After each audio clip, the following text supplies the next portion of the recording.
Alrighty, how's everyone doing today?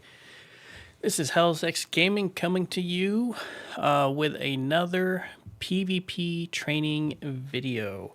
I wanted to get this put together to help a lot of my guildies out and anyone who is new to PvP. I'm going to be focusing more on the AD side since I PvP with the Automated Dominion. Alright, and on that note, let's jump into it. So first thing you need to know is how do you get into PvP? If you're using PC, you're going to push L to go to your Alliance War screen, or go up to the top menu here and click on it. And you're going to have on the right side two selections. You're going to have Overview and you have Campaigns. Overview is just that. It gives you an overview of the scoring, the bonuses, and the Emperorship. It shows you all three factions and their current potential score. Every hour on the hour, whatever here's the total score, I'm sorry. The potential score is right here, your potential points.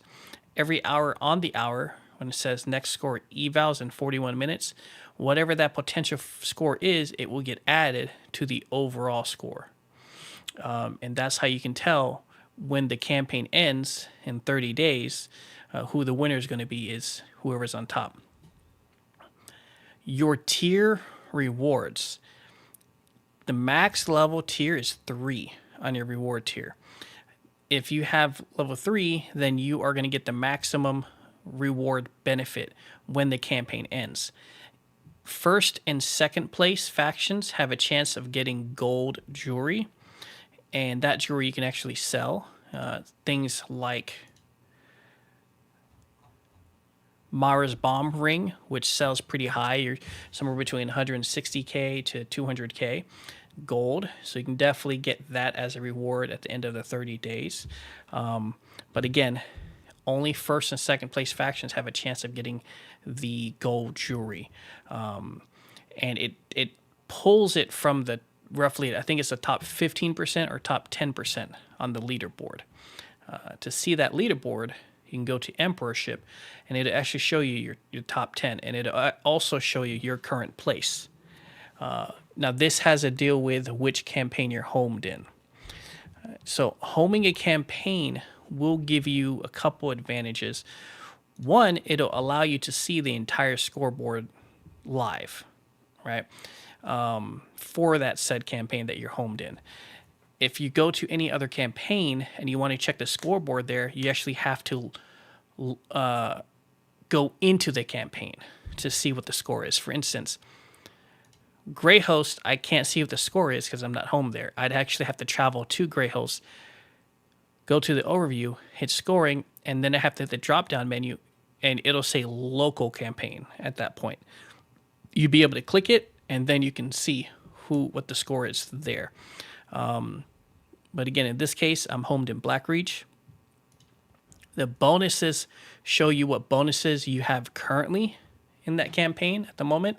And it looks like right now we don't have much of anything for all the Automated Dominion. Hence why the bonuses are low. And we'll go more into that in a little bit here. Emperorship. I get this question a lot. What is it? So in Cyrodiil,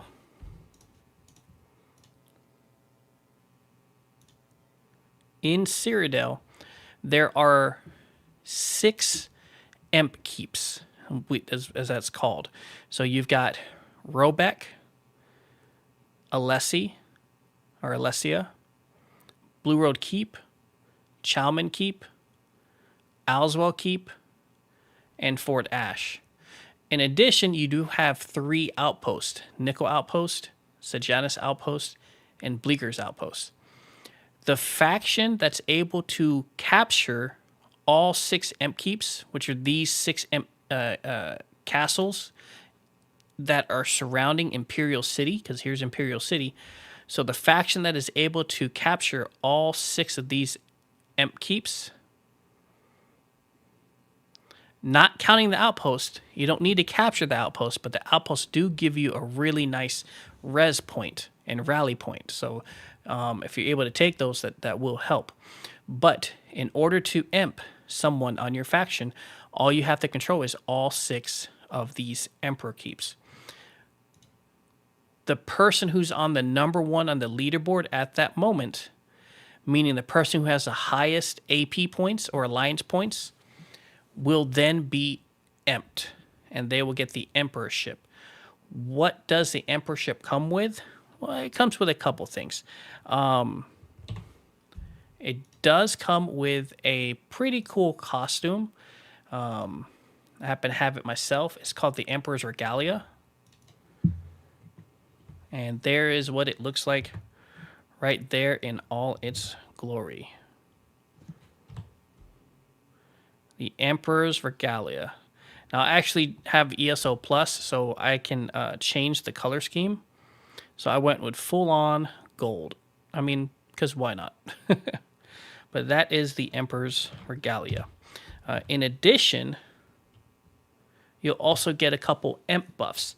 Now, it's not showing right now, but you will get it. You'll get in your skill tree, it'll say Emperor, and then you get a couple, you'll get a health boost and a couple other things. But another cool feature of getting Emperor is it gives you a really nice die. And it is the Ruby Throne red die. Unlocked when you get Emperor achievement. It's a really nice red. And for this case, I'll go ahead and just dye my entire armor the red.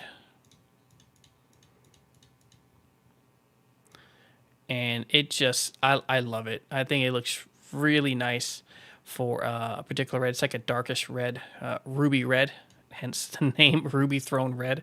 But it's a really nice red coloration. So you do get that. Now, on top of getting Emperorship, the faction that has Emperor, the entire server or the entire faction in that campaign will get an extra 1,000k HP, roughly 1,000k HP. Everyone will get, which is nice. Having an extra 1,000 health can save you in a lot of fights. So everyone on your server in that faction for that campaign having 1,000 extra health is really nice. On top of having someone have Emperor with just a ton of health that gets added to them, they're able to hit harder. It's a really good advantage. Now, in order to de-emp that Emperor, the faction that owns it must lose control of all 6 Emperor keeps. Once they lose control of all 6 Emperor keeps, then they are dethroned and they lose all the buffs. The Emperor will keep the costume and the color dye, but the faction will lose the 1,000 health, and that Emperor will no longer have the Emp buffs. Now, as long as the faction owns at least one keep, one of the Emp keeps, then they will still retain Emperorship. They have to lose control. They can't have any more control of any of the Emp keeps. That's what it comes down to. So a lot of times you'll see when the faction that has Emperor is down to one Emp keep, they will faction stack and make it really hard to dethrone them. So yeah, that's how the Emperorship works. Now, I wanted to also show you guys, you also get a really nice throne. And here it is. Now, I've got 3 of them in my home, but that is roughly what the Emperor throne looks like, the Cyrodiil throne. It's quite hefty. It costs quite a bit of AP, but once you get it, you can show it off to your house guest. Pretty nice. So a lot of people, for the first time getting into PvP, ask, how do I get into it? Well, first you have to get level 10. Once you get level 10, you'll be able to join PvP. When you join, it will up-level you So you will have a little bit of an up level bonus, but when you're fighting against someone else who is a veteran level versus someone who's just up leveled, there will still be a definite handicap. But as long as you're in a group and you're staying tight with your group, you should be fine. But let's go ahead and find out. Let's go ahead and look into how to join the Alliance War. So again, you're going to push L. Go to Campaigns. And here you have the list of the many different campaigns. Alliance Locked, which is Grey Host. This is an Alliance Locked campaign. So it means once you join, the faction tune that you're joining with, whether it's an EP, a DC, or an AD, you will lock yourself to that faction for the entire campaign.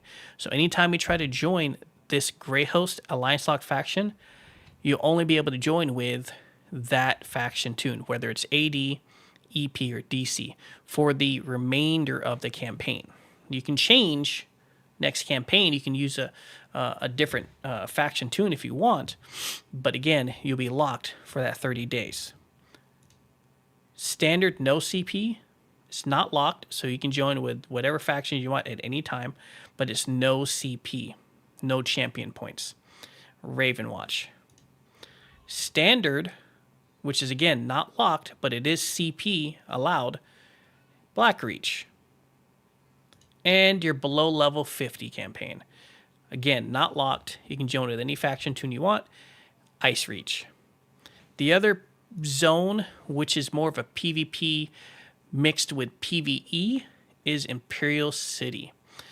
What's nice about Imperial City is you can you can collect a currency that's known as Telvar. And right now I have about 1,200 Telvar on me. I got some more in the bank, but with this you can purchase some really nice unique items and armor in Imperial City. So that's very sought after by quite a bit of players. Now I want to explain this real quick. This locked symbol means the campaign is pop locked. So there are so many players of that faction in there that it's been what's considered population locked. So if you try to join it, it's going to put you in a queue. Sometimes it's on what's called a soft lock, meaning it just hit population lock. So you can still get lucky and join at that soft cap and get in with no queue. But if it's been pop locked for a little while, then your queue is probably going to be closer to 15, 20, 30 minutes. Sometimes in high prime times, it could be, a couple hours. That's called the hard pop lock. This gives you a rough estimate when you hover over it of how long the queue is, but you won't really know until you actually click it. Here's what it looks like when a campaign faction is not pop locked. AD is 1 bar, EP is pop lock, and DC is 2 bar. So let's go ahead and double click and join Blackreach. Alrighty. When you're first joining Blackreach, it's going to give you a quest to do. You can do that quest. You just follow it. It's going to say, "Welcome to Cyrodiil." You just follow that quest. It probably takes you about 5 minutes in order for you to start collecting the Cyrodiil quest, which is what gives you the alliance points. I want to go ahead and get into a big topic, which is scrolls. Well, every faction has 2 home scrolls, and they're seated in the temples. The temples are blocked or locked behind the gates. Okay, so you have a temple right here. The AD has an Altadun scroll temple of Altadun, which is the offensive scroll, and I'll explain what that means in a second. And on the other side, we have the scroll temple of Menem, which is the defensive scroll. And they're both locked behind their own corresponding gate. The only way to get that gate open, the enemy would have to come in, capture the keep that's right next to the gate. In this case, if we're talking about Óðinn, the enemy would have to capture Blackboot. And then they would also have to capture the keep that it's linked to, which is, in this case, Cyrodiil. If both castles, Cyrodiil and Blackboot, are no longer under the control of the Aldemir Dominion, then this gate will open, the enemies can flood in, and then they can grab the scroll. Same thing on the right side. The Gate of Menem, Bloodmane would have to be captured, and Cyrodiil again would also have to be captured. That gate will open up and the enemy can flood in through. It is a tactic sometimes when the gates are open. You can push directly to the center keep, try to retake it, and close both gates simultaneously. That is a tactic that can work, for sure. It just depends on if you've got the forces to be able to defend the temple and push out to retake one of the keeps or the center keep. In this situation, you'll notice there's no scrolls in the temple. So the enemy has come in, EP or DC, it looks like DC actually has come in at one point, opened the gates, and stolen the AD scrolls. They decided to, looks like they both. So the scroll of Óðinn, DC took it and placed it in Warden in this scenario, and EP came down and it looks like took the other scroll and placed it at King's Crest. So let's talk about what AD would have to do. They would have to run up here, break into the castle, either flip the castle or simply just get inside, steal the scroll, and run out. They'd have to run it home through this mile gate, run it all the way down, back through their gate, and bring it back to the temple and reseat it. Once they do that, once they reseat the scroll at the temple, and if they have recaptured the corresponding keeps next to the gate, then what's called the scroll shield or the temple shield will go up. When the temple scroll shield pops up, any enemies within that shield will die automatically. All right, so let's talk about a different scenario here. Let's say we did have the scrolls placed. The enemy came in, they opened a gate, and they grabbed the scroll. We're fighting them back, we're chasing them. The scroll runner is running, and all of a sudden we kill him. He dies. The scroll drops, we pick it back up. What do? The best scenario would not be to reseat it in the temple, because the gates are still open. If the gates are still open because we don't control any of our tri-keeps, then replacing the scroll right back at the temple is going to do nothing. The shield's not going to come up because the gates are still open. So your best scenario, if you are able to recapture the scroll from it being taken with the gates open, on the left side here, again, this is the Óðinn side, this little river right here, that's where you're going to want to bring the scroll. So if you happen to retake the scroll, follow this river right here. So if you have the scroll, you're able to take it, and we need to buy some time until the faction is able to push forward and reopen or recapture our keeps, so the gate will close. If we're in that situation, then bring the scroll here. There's a little cave that you have to swim into. Really small cave, as you can see. But this makes for a fantastic holding point. You and a small group can sit in here, the scroll runner can sit in here, and you guys will be holding block or casting AoE spells right in the water. In order for the enemy to enter, they have to swim inside. That's going to give you the advantage to start hitting them and hopefully knock them out before they can even cast any spells on you.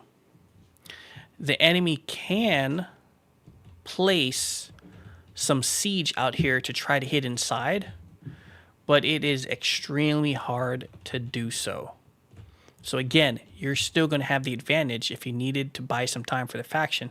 Have you and a group of people stay inside that cave, you will be protected. All right, now let's talk about the other side.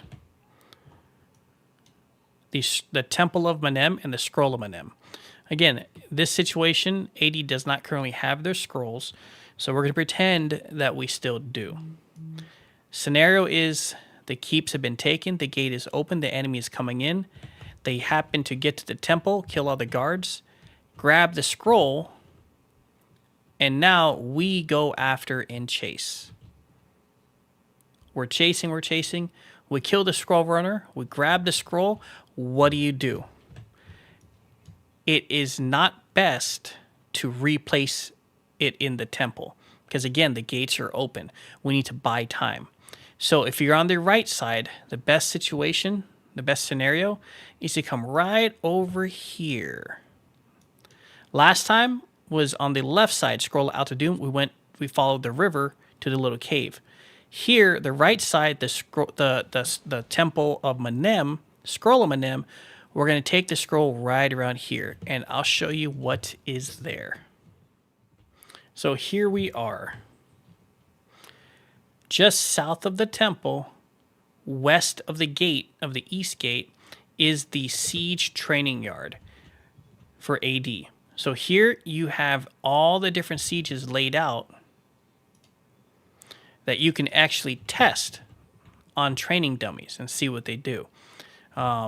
Every siege is here other than the Cold Fire Ballista and the Lancers. So that's the only siege that isn't actually shown here.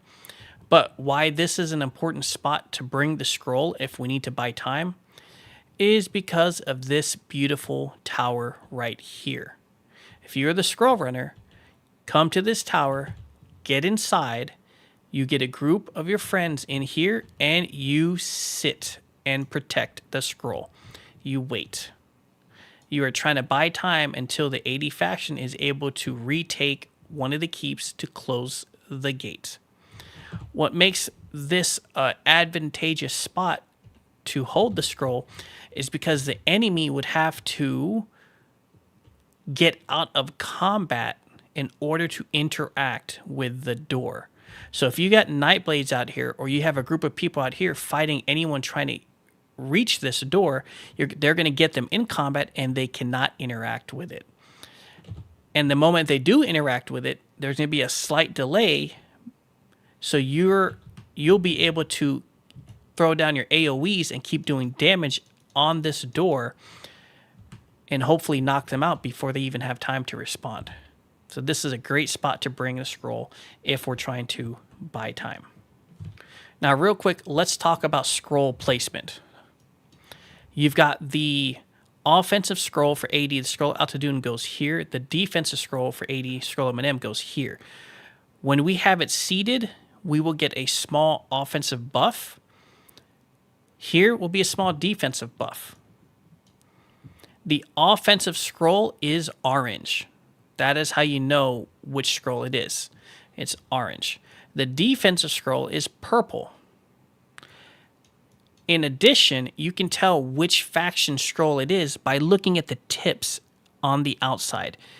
So this is the offensive scroll, which is orange, and the tips are yellow. So this is the AD offensive scroll.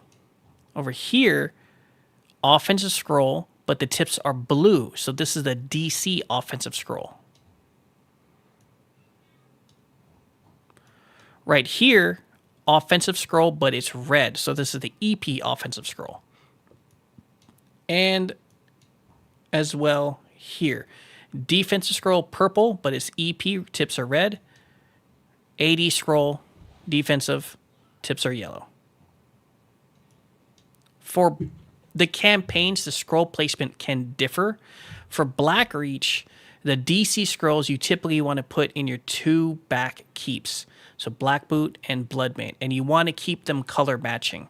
So if this is the offensive scroll for AD, and we get the offensive scroll for DC, then you'd want to put it here so it's matching. Same thing here.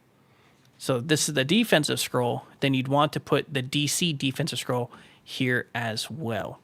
The idea behind that is if DC comes in and they grab their scroll, they would have to seat that scroll all the way back at their temple before they can pick up another scroll of that color.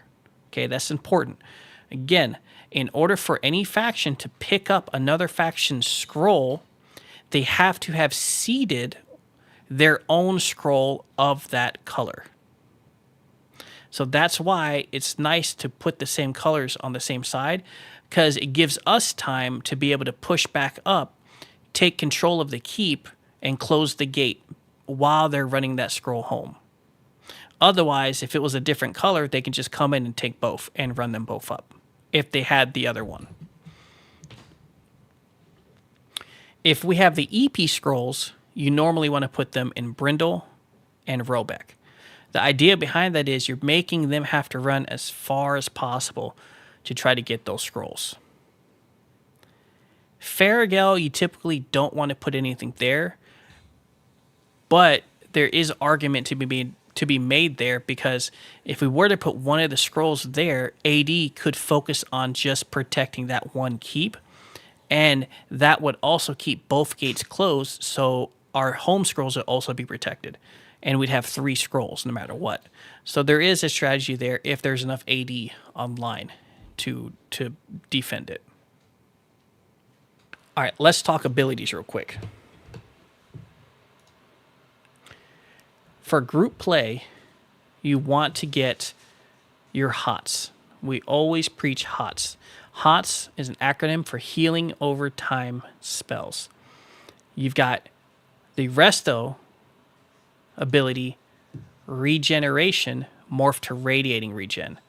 And then you have the Assault skill line ability, Vigor, morph to Echoing Vigor. Why these 2 skills are important is because they stack. So alone, this skill heals up to 3 nearby allies, including yourself, for about almost 10,000 health over 10 seconds. It's really not that much. Also, this one here heals for about almost 14k over 16 seconds. It's not that much. And this can differ depending on how much you have boosted into healing. But alone, these don't do much. But because they stack, if each person is running a HOT, everyone that has a Resto Staff is running this, and everyone that does not have a Resto Staff is running this, or people doing both, they stack. So the healing every second is double, triple, quadruple, depending on how many stacks are being put out there. So you're going to see groups running these 2 all the time casting it. That's how people are surviving. In addition, you want to always have at least 1 DPS group synergy on your bar. DKs have an ability called Talons. And if you read the bottom right or the bottom of this skill, Choking Talons, you're going to see where it says, an ally near the Talons can activate the Ignite synergy, dealing 6,500 flame damage to all enemies within them. The point of this is it's a DPS synergy.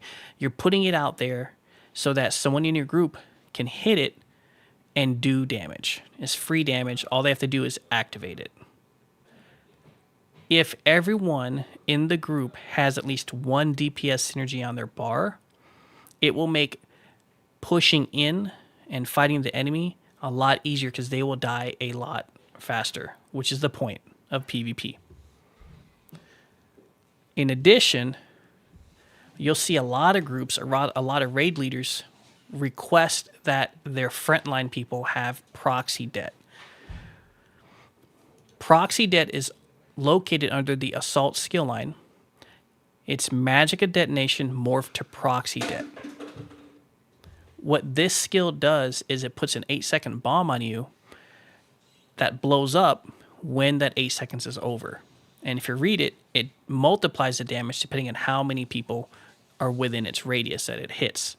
So this is a skill that if your group is going to be tightly stacked together, or your front line and you're always going to be near the crown, When the raid leader says proxy, what he wants you to do is cast that spell, and the raid leader is going to say when to push. Typically, they're going to wait about 4 seconds before the bomb is about to blow up.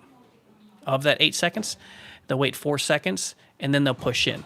So right when you push in, everyone's going to be blowing up to hit the enemy. Now, you're not going to die. It's not putting a bomb to kill you. It's going to detonate, but it's not going to do any damage to you. It's going to do damage to the enemy. So that's a really nice one to run for a lot of your front line. Another skill to run for support tunes is charging maneuvers. Charging maneuvers is going to give your entire group a speed buff. This is huge. Speed is a big factor in PvP. So if you can have someone, 1 or 2 people constantly rotating charging maneuvers, it will help keep your mobility up. Another thing in the support skill line is the siege shield, morphed to siege weapon shield. This will put a protective barrier, if you will, on the ground. Huge barrier that will protect anyone. It'll mitigate a lot of the incoming siege damage. So that's a really nice one to run. Another skill you can run for support tunes is Reviving Barrier. Reviving Barrier, the one on the right side there, Reviving Barrier, will give your group a huge damage shield and healing over time. A skill that's not shown on my bar because I'm a DK is a sorcerer ability called Negate. So sorcerers should always have a Negate ultimate on their bar, on one of their bars. And the morph that's recommended is Suppression Field. Again, I don't have it here, so I can't show you, but it is a very important skill to have for a sorcerer because it puts a bubble on the ground. Any enemy that's inside it is not going to be able to cast any magicka abilities. So that's a really nice skill to have for sorcerers. Now let's talk CP points real quick. The points that I recommend, if we're talking the green side, there's 2 important ones you should have on your CP. Mount Speed, which is here in the top left, and Steed's Blessing. Get them, they will help you out a lot. As well as every passive that you can get. This, if I were to recommend a passive to get immediately, would be Breakfall. Reduce your fall damage by 35%. There's a lot of different elevations in this game that will save your life. On the right side, if you're a healer or a DPS, you might want to look into getting Fighting Finesse. Fighting Finesse will actually give you 8% increased critical damage and critical healing done. That is a nice one to have if you're a healer or a DPS. In addition, if you're a DPS, you may want to look into getting Occult Overload. When you kill an enemy, they will blow up and do 5,000 Oblivion damage around them. That is a fantastic skill to have, especially when you're doing group play, fighting against other groups. Aside from that, you have your 5 defensive or tanky CP points. You got Duelist Rebuff, which is 6% reduction from single target attacks. This one would be the same thing, 6% reduction to damage over time or dots. This one would be 6% when you fully max it out to AoE attacks, area of effect. The other 2 would be Ironclad, 6% reduction to direct damage, and critical resistance 660. If you're running a lot of in-pen, then you won't necessarily need this. But if you don't have any in-pen, you may want to look about getting at least this. So those are the 5 defensive ones you can look into getting, depending on what your playstyle is. The DPS side is more focused on the right. The healing side is more focused on the left. And then that's why this bottom middle is more for more tankiness. And then up here is all more of utility based. But those 2, Fighting Finesse and Occult Overload, I really recommend. If you're DPS, get that. Healers, get this. Or DPS, get this.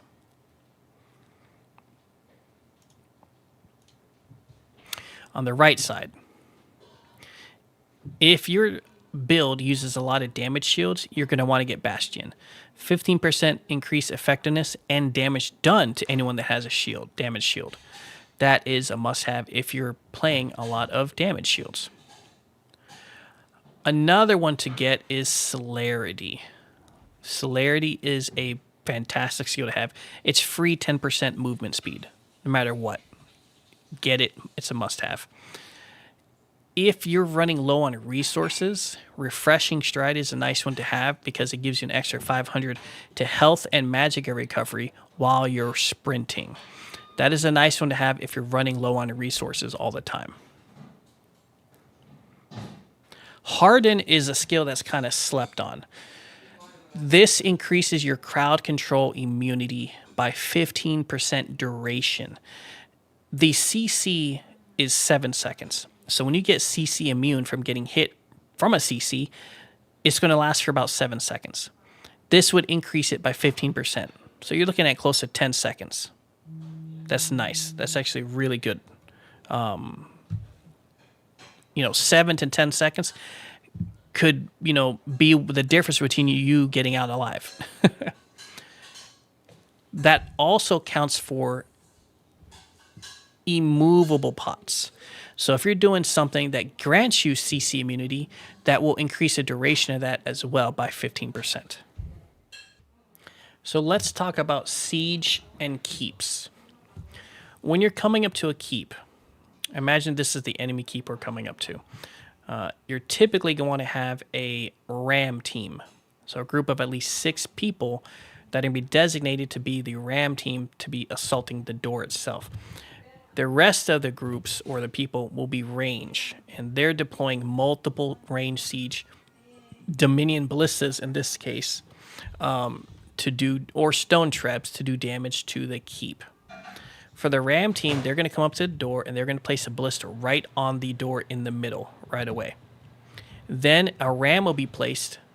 Because we own this keep, it's not going to let me place the ram, but just imagine I did. From there, the rest of the ram team is going to focus on the outside and work their way in. So they're going to go work outside, put a ballista, turn it to the door, put a ballista, turn it to the door.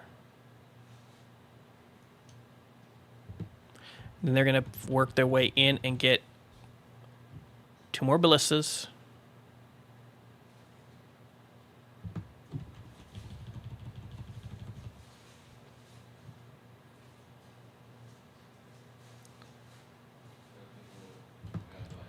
And there you go. In this situation, with the ram as well, you now have 5 ballistas and a ram working this door. So the ram team will not just be sitting there while the ram is hitting, they can actually be doing more damage by operating all of the ballistas around it. Now, when you're sieging up on a keep with a ballista, when you fire a shot, if you look, it takes about 10 seconds for that ballista to reload. So what a lot of new players will mess up on is they'll just sit here the entire time and they'll just sit there and wait until it's reloaded. So a fire shot, they'll sit there and they'll do nothing. What you want to do is fire a shot, get off, throw some spells, healing spells, or move to another ballista, fire shot from there, get off, move to another ballista. You can effectively operate 4 to 5 ballistas simultaneously in a rotation to continue to do damage. So again, it takes about 10 seconds for a ballista shot to reload. One important thing to note are lancers. In my opinion, the best lancer in a game is the shock lancer. For defense purposes, if they're coming in with a ram and you've got someone with a lancer right here on the top, they can effectively just come here, fire right on that ram. And if you have another person on the other side doing the same thing with a lancer as well, preferably another shock lancer, you can do quite a bit of damage to this door, as well as having your oils up doing damage to them as well. So a shock lancer, in my opinion, is probably the most defensive, offensive weapon, siege weapon to have, especially on door protection. Another thing to note is what happens when you claim a keep. When a guild claims a keep, it opens up the guild store to everyone on that campaign. So you'll be able to go to that keep, go to the guild store of that keep, and access whatever they have for sale.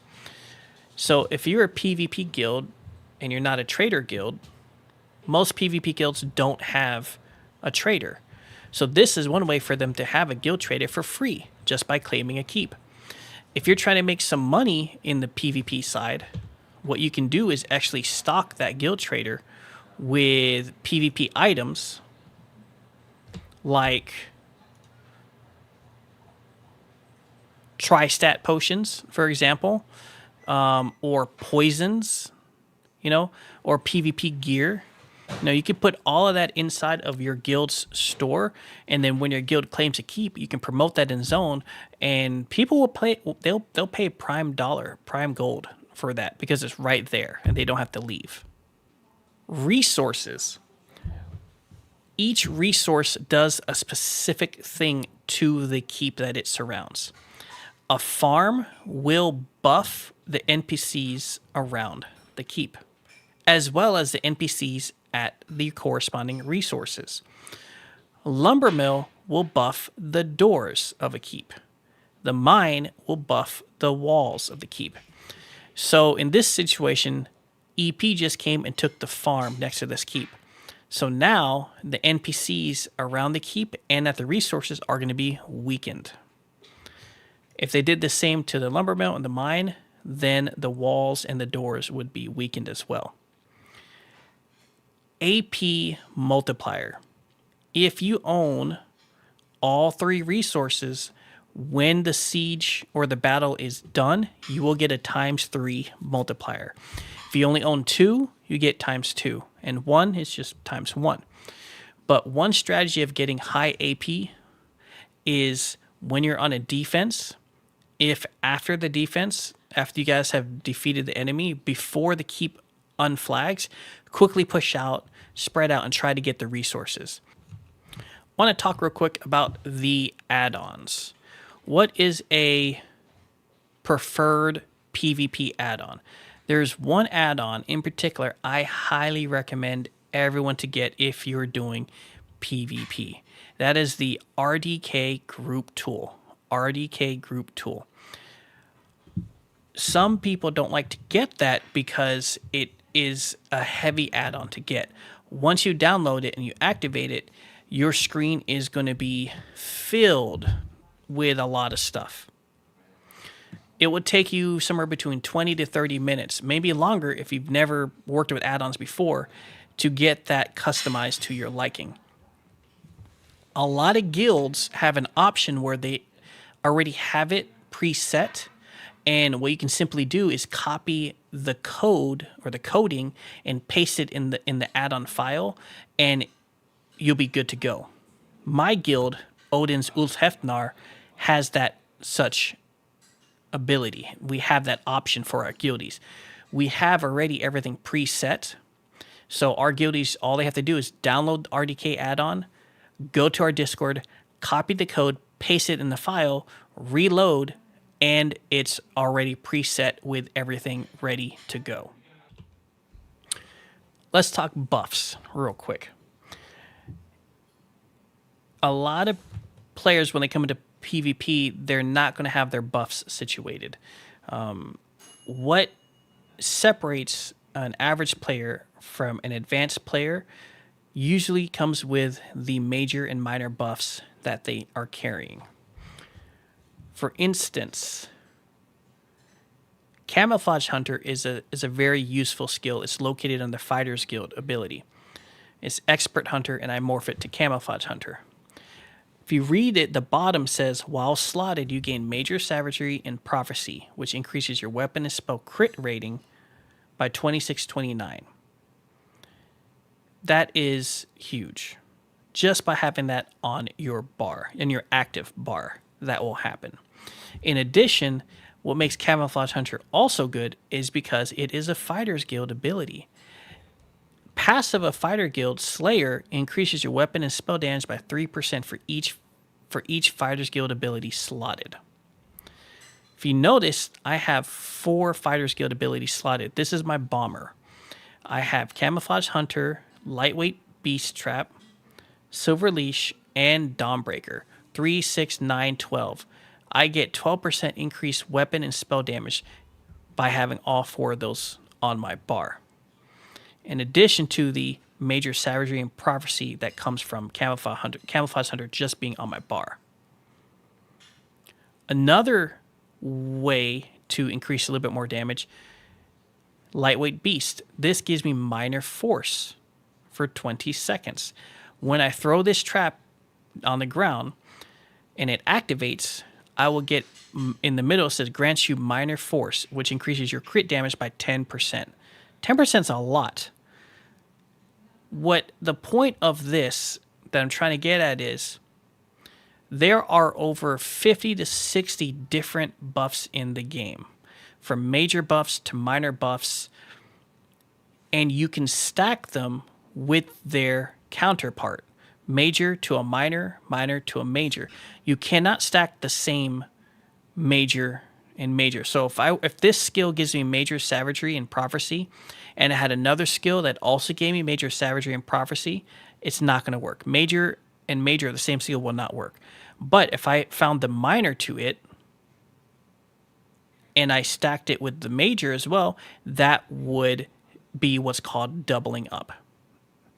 So on our guild Discord, for my guild, we actually have a list of all the buffs and what they do. And players, what they can do is start pinpointing what buffs they want to try to find and stack. And then that's where the customization comes in play. Where you can take it a step above is start working within your group. The raid leader can start organizing and identifying, hey, who's running what buffs. For instance, this is a group buff. This is a DK ability, Igneous Weapons. It's under the Earth and Heart. It's Molten Weapons morphed to Igneous. Igneous places a buff on you and your allies, which gives you Major Brutality and Sorcery.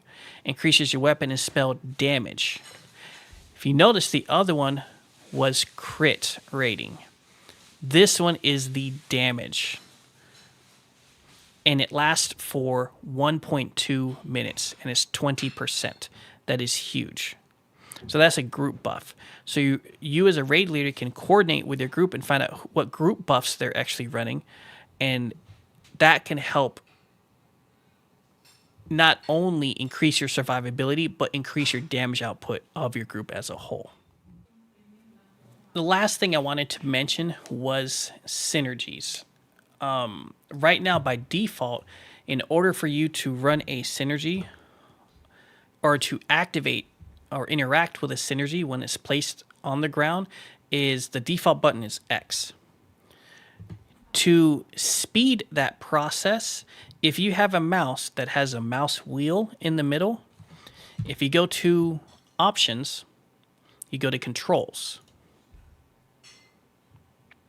Under Controls, if you scroll down to where it says Use Synergy, so it's going to be under General, Key Bindings, General, Combat, Use Synergy. This is where it's by default going to have X.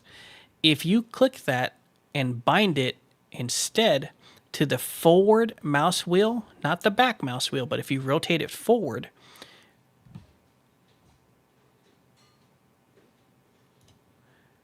and use that instead as your activation, you will speed up really quick how fast it is for you to activate a synergy. Because by then, all you have to do is just keep rotating your mouse wheel whenever you see something pop up.